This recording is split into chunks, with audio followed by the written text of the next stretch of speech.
Bismillahirrahmanirrahim. Assalamualaikum warahmatullahi wabarakatuh.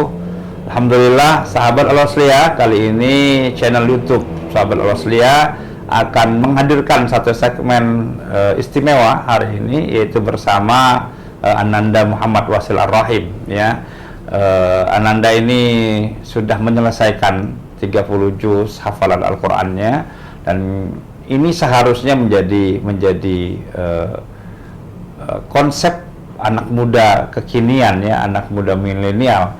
Bayangkan kalau anak-anak muda kita itu para hufazul Quran, ya, maka sudah dapat dipastikan insya Allah kita akan mendapatkan satu rahmat yang luar biasa, yaitu baldatun thayyibatun wa rabbul ghafur. Seandainya anak-anak muda ini adalah anak-anak muda yang kuat-kuat seperti anak muda di zaman salafus saleh, ya, sebagaimana yang kita pahami bahwa mereka di usia-usia muda mereka sudah menjadi tokoh-tokoh panutan, bahkan pemimpin perang yang luar biasa, seperti yang kita pahami, ya, tentang Umar bin Abdul Aziz. Lalu kita kenal juga misalnya Muhammad Al-Fatih, bagaimana menjadi penakluk Konstantinopel di usianya yang sangat amat muda. Nah, seharusnya anak muda sekarang punya visi misi kehidupan mereka sehari-hari. Nah, ini kita hadir. Assalamualaikum warahmatullahi wabarakatuh. Waalaikumsalam warahmatullahi wabarakatuh. Ya, apa kabarnya ini,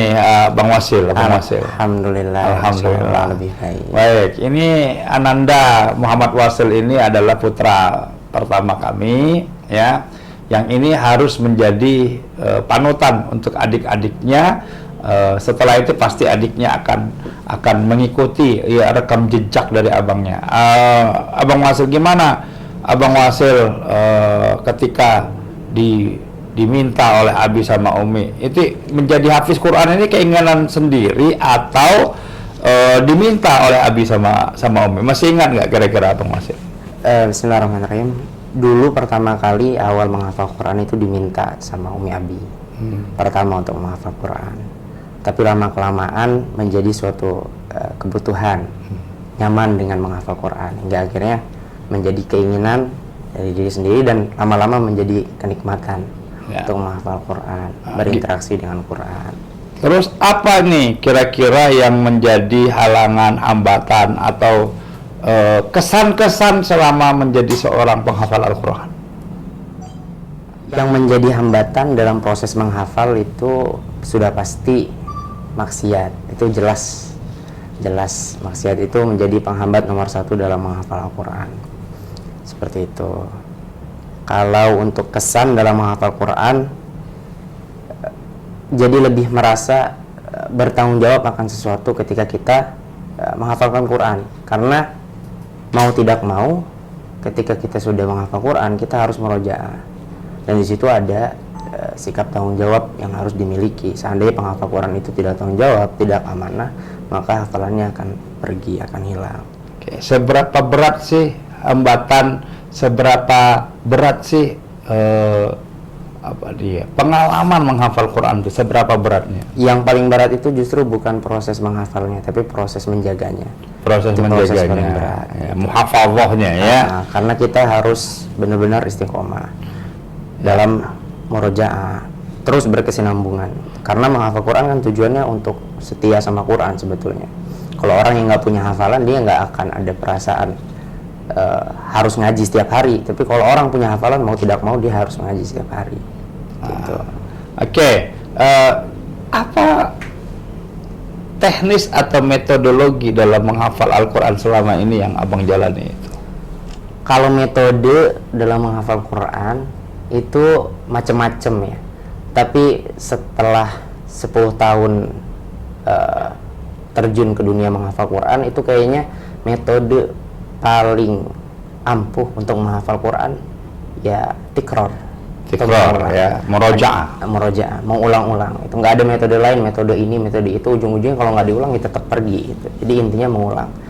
Untuk memperbaiki bacaan, metode tahsin. Jadi sebaik-baik metode dalam memperbaiki bacaan itu tahsin, sebaik-baik metode dalam menghafal itu tikror atau mengulang.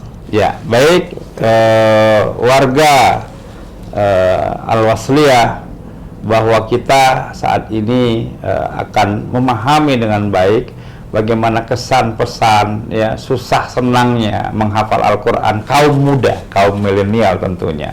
Ya tentu ini adalah sebuah tren tersendiri. Kalau ada anak muda yang tiba-tiba menjelma menjadi senang menghafal Al-Quran, senang datang ke masjid, nih oleh Rasulullah ini adalah anak-anak muda yang dinaungi nanti fi yaumil qiyamah, pada hari kiamat, di mana tidak ada perlindungan, tidak ada zillah illa zillu, kecuali perlindungan Allah Subhanahu wa taala.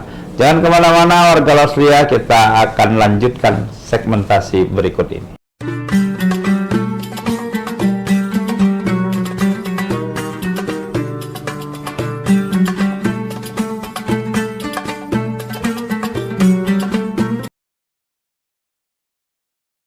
Ya, warga Al-Wasliyah, ya ini adalah sebuah malam yang istimewa di bulan suci Ramadan ini, karena Ramadan adalah bulan Al-Quran, maka kita bertemu langsung dengan anak muda. Ya, Abang Wasil, berapa lama sih Abang Wasil menyelesaikan hafalan Al-Quran ini dari awal sampai terakhir? Pertama mulai menghafal itu di usia 12 tahun. Berarti SD ya? SD kelas SD kelas 6. Selesai di kelas 3 SMP awal. Itu di Pondok Pesantren Integritas Qurani. Sekitar 2 tahun. 2 tahun setengah, 2 tahun 3 bulanan. 2 tahun 3 bulan. Itu untuk menghafalnya. Adapun mengulang, ya terus masih mengulang sampai sekarang. Oke, selama menghafal Al-Quran itu kepada siapa saja Abang berguru nih? Banyak. Yang pertama sama Umi Abi pastinya. Sama Umi Abi. Kemudian ada Ustadz Ozi Febrian. Kemudian ada Ustadz Abdul Fattah. Kemudian ada Ustadz Miftahul Arifin. Kemudian ada para masyayikh yang lain juga. Masyayikh itu siapa saja? Ada Syekh Ibrahim Al-Imad, ada Syekh Abdul Aziz Al-Ades, ada Syekh Ali Sinan, ada Syekh Abdul Qawi, ada Syekh Kiai Haji Abdul Zaini, dan lain-lain. Dari di Malaysia, Syekh Abdul Latif Al-Misri. Ya. Jadi sudah banyak ya berguru sekarang. Alhamdulillah. Emang apa bedanya belajar dengan para masyayikh itu? Man kana syaikhuhu kitabuhu kana khata'uhu aktsar min sawabihi. Jadi ya kita harus belajar dengan guru langsung, karena orang yang belajar tanpa guru itu kesalahannya akan lebih banyak dari kebenarannya. Nah, ini tips ya.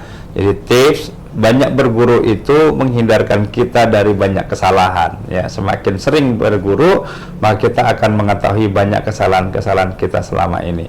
Baik, Abang Wasil, ini kan sekarang Abang Wasil dengan di usia muda sudah menghafal Quran, bahkan sudah menikah ya. Bagaimana seorang penghafal Al-Quran muda kemudian bertanggung jawab terhadap keluarga? Untuk teknis menjaga hafalannya atau? Iya, dalam sudah berkeluarga itu bagaimana? Membagi ini kan istrinya juga seorang hafizah nih. Apakah kemudian ada murojaah bersama istri? Jarang suka murojaah dengan istri, karena istri punya kewajiban juga, istri juga punya kewajiban sendiri.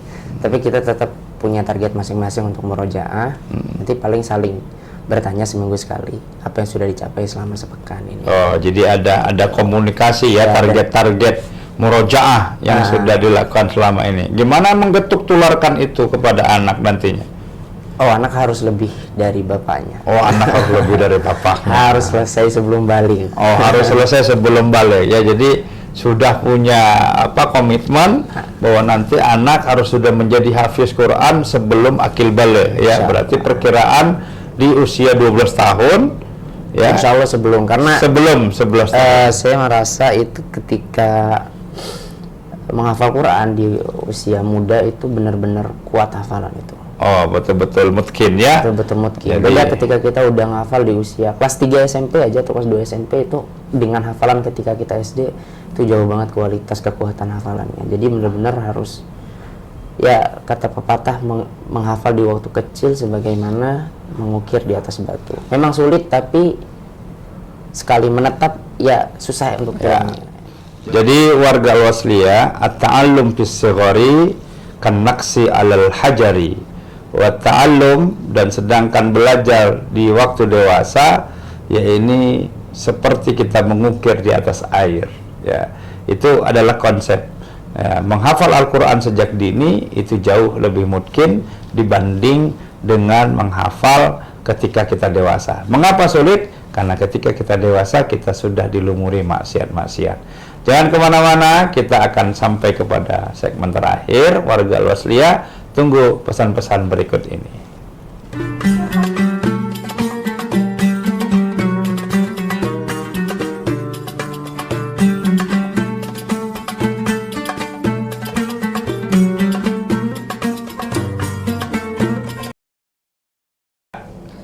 Warga Al-Wasliyah yang dirahmati Allah, kita sampai kepada segmen terakhir.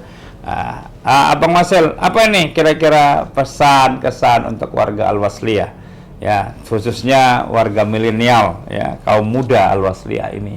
Apa pesan-pesannya sebagai kaum muda? Nih, apa pesan-pesan? Sebagai kaum muda, anak-anak muda hari ini tuh kehilangan identitas, dan identitas anak-anak muda dan orang-orang dewasa sebetulnya ada dalam Al-Quranul Karim. Kita lihat generasi terdahulu seperti Bilal bin Rabah yang asalnya hanya seorang budak, tapi Allah mengangkat derajatnya sehingga bisa menjadi panglima perang. Padahal Bilal bin Rabah itu tidak pernah membaca kecuali membaca satu buku, itu Al-Quran. Jadi kalau kita pengen berubah, pengen jauh lebih baik, kita harus benar-benar mengamalkan Al-Quran yang kitab suci kita amalkan, kita tunaikan haknya sebagaimana yang seharusnya. Maka kita akan lihat efek-efek besar, dampak-dampak besar yang terjadi dalam kehidupan kita. Gitu. Mereka tidak pernah membaca, generasi para sahabat itu tidak pernah membaca kecuali membaca Al-Quranul Karim. Tapi lihat efek yang diberikan oleh para sahabat kepada dunia. Ya, mulai dari Islam itu mulai dari nol, kemudian di Mekah, ya, kemudian di Madinah, Jazirah Arab, hingga akhirnya mendunia. Itu sumbangsi dari para sahabat, generasi yang tidak pernah membaca kecuali membaca Al-Quran. Seperti itu. Jadi jangan kehilangan identitas kita. Identitas kita ada dalam Al-Quran Al-Karim. Ya, warga Al-Wasliyah, itu artinya kita harus berani untuk menempatkan identitas kita sebagai milenial yang muslim, milenial yang beriman, yaitu dengan cara tetap menjadikan Al-Quran sebagai way of life-nya kita, ya. Kunci keberhasilan hidup kita itu ada pada Al-Quran. Kita belajar dari sejarah masa silam, di mana anak-anak muda terdahulu menjadi anak muda yang hebat karena mereka senantiasa selalu bergumul, bergaul dengan Al-Quranul Karim. Ya, jangan lupa, ya, channel YouTube di bawah ini, ya, subscribe, ya, silakan dibagi kepada banyak pihak. Mudah-mudahan ini menjadi bagian dari amal jariah kita. Nasrun minallah fatun qarib wa basyiril mu'minin. Assalamualaikum warahmatullahi wabarakatuh. Waalaikumsalam.